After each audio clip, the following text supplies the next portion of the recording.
Hi, I'm Ryan Payne with Garage Gurus, and today I have a tech tip for you about battery chargers or battery power supplies. And that term you're hearing in the industry now, not now, it's been around for a while, but clean power supplies. And the context we'll be going through today is really going to be focused on programming. All right, we teach programming classes with Garage Gurus, and we found that it's very, very important to make sure you have a clean power supply. But what I'm going to do today in this tech tip is kind of show you what is a clean power supply, and also show you how you, in your shop, you can actually test your charger or power supply and make sure it is clean. If you've ever had issues with charging, we have found while doing programming that you run into issues every now and then, and it could be simply because of the charger or maintainer power supply that you're using. All right, so I got three different ones here on the table that we're going to talk about. And the first one, you probably recognize this, right? Almost every shop that I visit has some sort of big boxy charger like this on wheels. Pretty handy, right? Been around for a long time, but is it truly a clean power supply? This one is actually labeled in the front on there as a 13.9 volt, 70 amp clean power supply.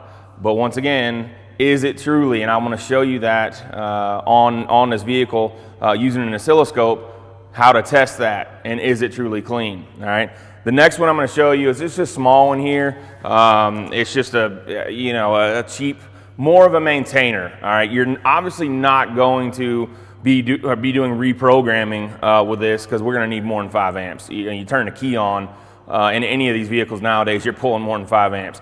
But I'm just going to put this in there just for reference so you see what that is, okay, how that shows up, how clean that supply is at that lower current level. All right, and then finally I'm going to show you this one just right in front of me. This is a very clean power supply.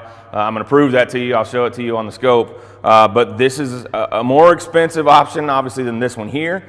But this is the one that we rely on for our clean power supply when we're doing reprogramming. All right, this is a very nice unit for a couple of reasons. When we teach programming classes, hopefully this is what you're doing already in your shops.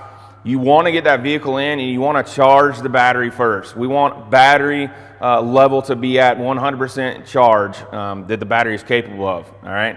But once that's done, now when we actually go into the programming, we want to supply. Okay, so that's what's really nice about this unit is it will actually charge it. I can select charge. We can let it do its deal and let it completely charge the battery. And then when I'm actually ready to program, I can actually just put this on supply and I can tell it what kind of voltage I want. It's adjustable within tenths of a volt. I think it's about 13.5 up to almost 15 volts. I can set this at, and it will just maintain that power, that supply voltage to it. All right. Whereas one like this, you're going to see when I get this on the car and get it on the scope, you'll kind of see some spikes in there as it kind of pulses back and forth. All right. It's just not doing the same thing that this one will. All right. And so with all that being said, I'm going to start with this one here. I'm going to get this thing hooked up to this Avalanche. I believe it's a 2013 Avalanche I have behind me. And we'll take a look at what the power supply looks like using a scope. All right, let's get over there and do that. All right, so I've got the connections made to the battery. I took our associated, the big blue Roland charger, got it hooked up. I've also got the channel A and B off this Pico scope are connected to the battery terminals just using alligator clamps. All right, now channel C, I'm going to be using a high amp clamp. I'm going to have it set on 200 amp mode. All right, you can do this with any scope. This is just the one that we feel shows up the best in these videos, so that's what we went with today. So let me actually step over here to my scope and kind of show you how I've got this thing set up. So it's opened up, right? I've already got some stuff pre-staged here, right? So you don't have to watch me walk through a bunch of different settings. But there's A is going to be my measurement for DC voltage. All right, you can see that there. Then my channel B, or the red trace you're seeing, is set to plus or minus 500 millivolts, and that is AC. So that's where I'm going to measure that AC ripple that's in the system. All right, and then there's channel C. And once again, that's set here at DC, but I've got it set onto a 2000 amp current clamp on a 200 amp mode, but I've got it set at plus or minus 100 because I'm not going to turn anything on here. We shouldn't max that out. All right, so once again, blue being DC voltage, red trace because it's going to be the AC ripple we're going to see, and then green being the current. All right, so what we're seeing right now is just keys not on, anything, that keys off, truck's been off a while, but this, it hasn't been off too long, so there still can be possibly some communication going on. So I'm going to bring these, my channel B cursors down and get about right in there. And let's get the other one to kind of go to the bottom side of that. All right, and I'm looking at about 148 millivolts. Remember we're AC, so we got to go all the way from the top side to the bottom. All right, so delta meaning the difference between the top cursor and the bottom one, and that's 148 millivolts. That is kind of what we're going to consider the baseline in this vehicle. All right, so anything on top of that is going to be what this first power supply is going to add into that system. All right, now I didn't mention, but this green trace, that clamp is actually just around the positive lead for that battery charger. I actually want to see what the output from the charger looks like. All right, so let me walk over here, and you'll hear this thing when I click it on, but I'm going to turn this thing on. You can probably hear it. But take a look at your scope, or what's on the screen there from my scope. The charger right now is kind of figuring out what's going on, and there it goes. Now it has actually starting to charge this battery as we've told it to. All right. Now, if you're thinking a battery charger is just like a constant push into it, well, you're seeing right now that it is not. All right. And I just saw an overrange pop up in there on one of them, and I believe it was our AC signal there, channel B. So I'm actually going to maybe up that. There we go. Make sure that doesn't happen again. And look at that. Now I've got a big push on my channel C. That is current going in, right? And at the same time, we see a rise in the ripple. So what I want to do here is kind of let you see all this even better. So I'm actually going to stop this thing. All right, I'm going to freeze it. All right, I'm going to bring some more cursors in here. Remember the cursors that I have in here already when I measured the ripple originally. All right, now I'm going to bring these things up to what I have now. All right, and I'm looking at about 472 millivolts of AC ripple coming out of that charger. All right, then I can look at current as well. Let's kind of see what kind of current this thing's outputting. All right, we go to the peak of that, and we're seeing almost 90 amps out of this thing. But what I think you really need to draw your attention to is what is happening right here. And you probably can't see it real well, so I can do something else here. I'm going to come in here, and I'm going to zoom in on this event right here. All right, right where the current increased. Obviously, we saw the increase in the AC. But look again, we see an increase in the battery voltage as well. All right, the DC voltage. So I'm going to bring those cursors down. So this thing was running about 13.6. I'm going to bring this one in as well.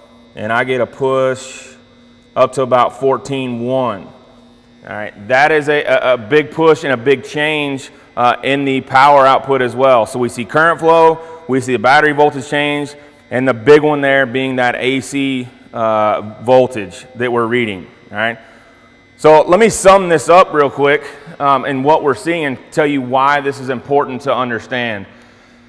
Because when you're doing programming, these modules are very sensitive to voltage changes. All right, and with an output like we're seeing out of this charger, it's hard to give you a real good spec on what that AC ripple should be. All right. If you go back to your basic starting charging days at working in this industry, it was always about 500 millivolts out of the alternator. All right, there was a problem inside, a diode problem. Now we're looking at out of a power supply, and we're seeing almost 500 millivolts out of just this power supply. And once again, I'm talking about something that is super sensitive to voltage changes. So you're not going to find, as far as we have seen anyways, have not found like a spec So it's based off of the OE, what the manufacturer specifies. They normally won't specify a spec for AC ripple out of a charger. What they specify is a charger. They will require their dealerships, hey, this is the charger that you need to have to perform programming. And that charger, they've already spec'd that out, all right? But I'll tell you right now, look at this waveform I just showed you, and then we're gonna look once again at two other ones, and I'm gonna show you the difference there, and I'll show you why this is really not a clean signal. This can cause you headaches when you're trying to program a vehicle, all right? So I'm gonna get this one taken off, and I'm gonna hook up our little one just for reference next, all right? So let me get that done. All right, so now I've got this, the smaller one, basically the maintainer, hooked up. Let's take a look now at the scope. Using the same setup here, I have adjusted the amperage down a little bit, right? I had it set on 100, plus or minus 100 amps before, but seeing as how this one only do 5 amps, I brought it down to a 10 amp scale so we could see it. So I've got it powered on, and you can see it is charging the battery right now. So I'm gonna hit stop on this like I did before, and let's bring some cursors in. All right, let's see what kind of amperage we're seeing. And the tops of those, you know, it's up right at 5 amps, so as advertised, all right? Now, if I zoom in a little bit, I'm just gonna grab a piece probably right in here, kind of like I did on that last one, okay? You can see it's not as bad, right? But we're not working with as much current here, all right? So it's not super clean. Let's measure that, right?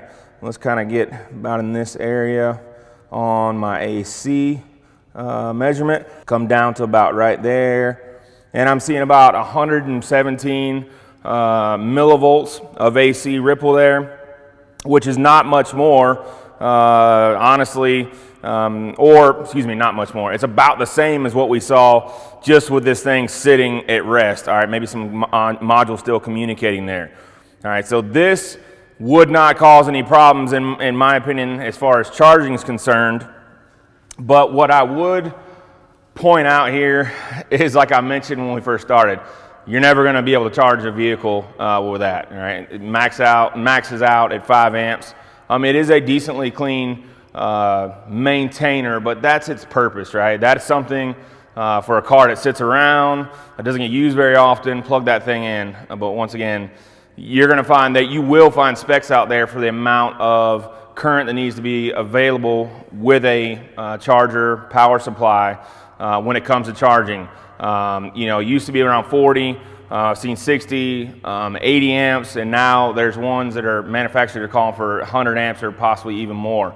I know, like, just for example, I did a Nissan recently doing an ECU flash, and it kicks both fans on, so you know there's some current being pulled. All right, so I showed you what a bad one looked like. We had almost 500 millivolts of AC there. We saw that pulse right with the current. It's not a nice constant supply, which I would consider bad. But let's now swap over to one that we currently kind of rely on to do programming, and let me show you why we do. All right, so I've got my Prologix clean charger connected to the battery. So let's get this thing turned on.